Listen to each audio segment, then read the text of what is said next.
Hi, ఇప్పుడు నేను సర్వేలో ఉపయోగించేటువంటి ఇన్స్ట్రుమెంట్స్ గురించి చెప్తాను. సర్వేయింగ్ చేయాలంటే మనకి ఎలాంటి ఇన్స్ట్రుమెంట్స్ కావాలి అనేది చాలా ఇంపార్టెంట్ అయిన విషయం. ఇన్స్ట్రుమెంట్ లేకపోతే ఏ పని చేయలేం. సర్వే చేయాలంటే ఇన్స్ట్రుమెంట్లు ఉండాలి. ఏ వర్క్ చేయాలన్నా కానీ పనిముట్లు అనేవి చాలా అవసరం. పనిముట్లు ఉంటేనే పని తొందరగా చేయగలము, పని కరెక్ట్గా కూడా చేయగలము. సర్వేయింగ్ ఉపయోగించే వాటిలో ముఖ్యమైనది ఫస్ట్ టేపు. టేపు లేకుండా సర్వే చేయడం అనేది కుదరదు. అర్థమైందా? టేపులో 2 రకాల కొలతలు ఉంటాయి. ఒక పక్క అంగుళాలు అడుగులు ఉంటాయి, రెండో పక్క సెంటీమీటర్లు మీటర్లు ఉంటాయి. ఇంజనీర్స్ కొలత చూడాలంటే మీటర్లు కలిగి సెంటీమీటర్లు చూస్తాడు.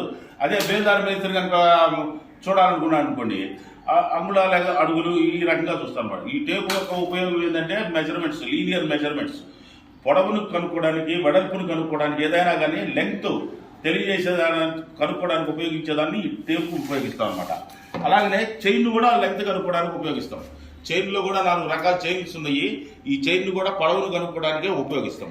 ఇక్కడ చూడండి, వాటర్ లెవెల్ ట్యూబ్ అంటాం. దీన్ని వాటర్ లెవెల్ ట్యూబ్ అంటే లెవెల్స్ చూడడానికి ఉపయోగిస్తాం. దీనిలో వాటర్ ఫిల్అప్ చేసి ఇప్పుడు మన రూమ్ ఉంది కదా, ఆ రూము ఆ గోడ ఎంత లెవెల్లో ఉంది, ఈ గోడ ఎంత లెవెల్లో ఉంది, ఇది కరెక్ట్గా ఉందా లేదా అన్నది దీనిలో వాటర్ ఫిల్ చేసి మనం మార్కింగ్ చేసుకొని చూస్తే ఆ వాటర్ లెవెల్ అనేది పెరిగితే పెరిగినట్టు, తగ్గితే తగ్గినట్టుగా మనకి లెవెల్ అనేది తెలియజేస్తూ ఉంటుంది అనమాట. ఇక్కడికి వచ్చేపాటిగా ఇది లైన్ సున్నము. మనం ఏదన్నా ఏరియా కనుక్కోవాలంటే, మార్కింగ్ చేసుకోవాలంటే ఈ సున్నాన్ని వేసుకొని డయాగ్రామ్ లాగా వస్తుంది, మార్కింగ్ చేసుకోవడానికి ఉపయోగపడుతుంది. ఇది థియోడలైట్. థియోడలైట్ అనే దాన్ని ఎందుకు ఉపయోగిస్తామంటే ఆర్ఎల్స్ కనుక్కోవడానికి కానీ, అంటే రీడింగ్స్ తీసుకోవడానికి ఉపయోగిస్తాము, యాంగిల్స్ చూడడానికి కూడా ఉపయోగిస్తాం అన్నమాట. థియోడలైట్ అనేది ఇప్పుడు అప్డేటెడ్, చాలా ఇంపార్టెంట్ అయింది. కానీ ఇప్పుడు ప్రస్తుతం వచ్చేపాటికే దీనికన్నా టోటల్ స్టేషన్ ఎక్కువగా ఉపయోగిస్తున్నారు.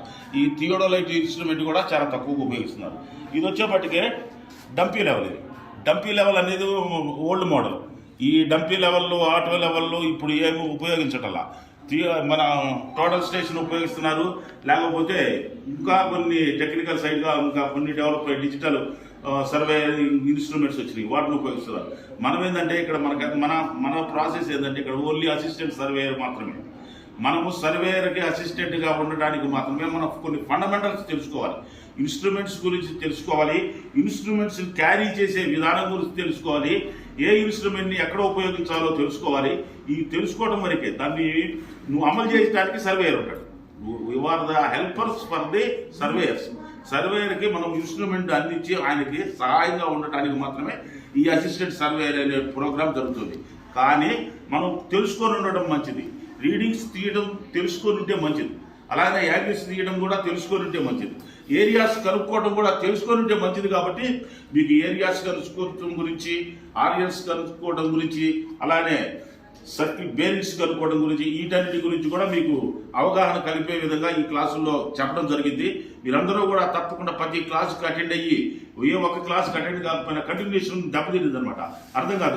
నిన్న చెప్పింది ఏందో తెలియకపోతే అది చెప్పింది అర్థం తెలిసింది. నేను హోల్ సర్కిల్ బేరింగ్ అంటే ఏందో ఈ క్లాసులో చెప్పాను. ఈ క్లాసులో రాని వాళ్ళకి రేపు అర్థం కాదు కదా, వచ్చిన వాళ్ళు కొత్త వాళ్ళు వస్తే. అంతేగానే వచ్చిన 20 మంది అయినా సరే రోజు పర్టికులర్గా వచ్చి పద్ధతి ప్రకారం నేర్చుకోండి. మీకు అసిస్టెంట్ సర్వేయర్గా మంచి ఫ్యూచర్ ఉంటుంది. మీ అందరికీ కూడా సర్టిఫికెట్లు వచ్చే ఏర్పాటు చూస్తాము. మీ అందరికీ ఉద్యోగాలు ఇప్పించడానికి కూడా గవర్నమెంట్ కృషి చేస్తుందని మీ అందరినీ రోజు రావాలని కోరుకుంటున్నాను.